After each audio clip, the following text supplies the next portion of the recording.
Peppa Pig, le jardin de Peppa et George. Papa Cochon est assis dans son endroit ensoleillé préféré, en train de lire un journal. « Quelle journée parfaite pour ne rien faire !» dit Papa Cochon. La seule chose qui pourrait le rendre meilleur serait une tasse de thé. Il entre dans la maison pour en faire une. Grand-père Cochon est venu voir Peppa et George. « Vous allez avoir votre propre jardin de fleurs », leur dit-il.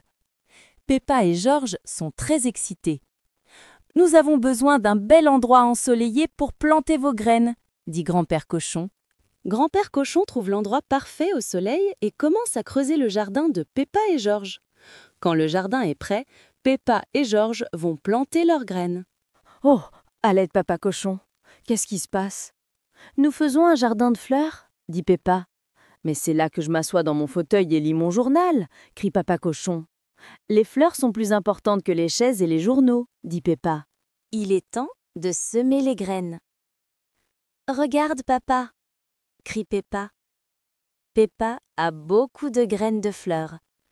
George n'a qu'une seule graine de fleurs, mais c'est une grande. Certains oiseaux sont venus voir ce que font Peppa et George. Ils commencent à manger les graines. « Oust, allez !» dit Peppa. « Laissez notre jardin de fleurs tranquille !» Papa Cochon obtient de l'eau pour aider les graines à pousser.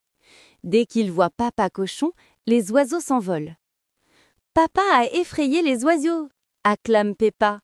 Grand-père Cochon rit. Papa Cochon ressemble à un épouvantail. « Pépiment, Pépiment !»« Peppa, George, c'est l'heure du bain !» dit maman Cochon. « Mais si les oiseaux reviennent ?» demande Peppa. « Ne t'inquiète pas, Peppa. Je m'assurerai que les oiseaux ne mangent pas les graines, » dit Papa Cochon. Les oiseaux reviennent. Heureusement, Papa Cochon est là pour les effrayer. « Oust, allez, oiseau coquin !» crie Papa Cochon. Papa Cochon garde les graines jusqu'à ce que les oiseaux aillent se coucher. C'est un très bon épouvantail.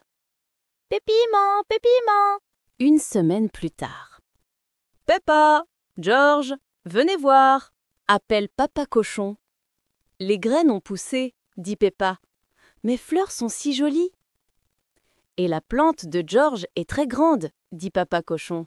« C'est un haricot magique, » crie Peppa. « Ça va jusqu'au château d'un géant. »« Oh, non, Peppa, » dit Papa Cochon. « C'est une fleur, mais elle va assez haut. »« La fleur de George est plus grande que notre maison, » dit Peppa. « George a fait pousser un tournesol, » explique Grand-père Cochon. « Les tournesols sont des plantes très hautes. »« Bravo, George, » dit Grand-père Cochon. « Et bien fait, papa, » dit Peppa. « Tu étais un épouvantail génial. »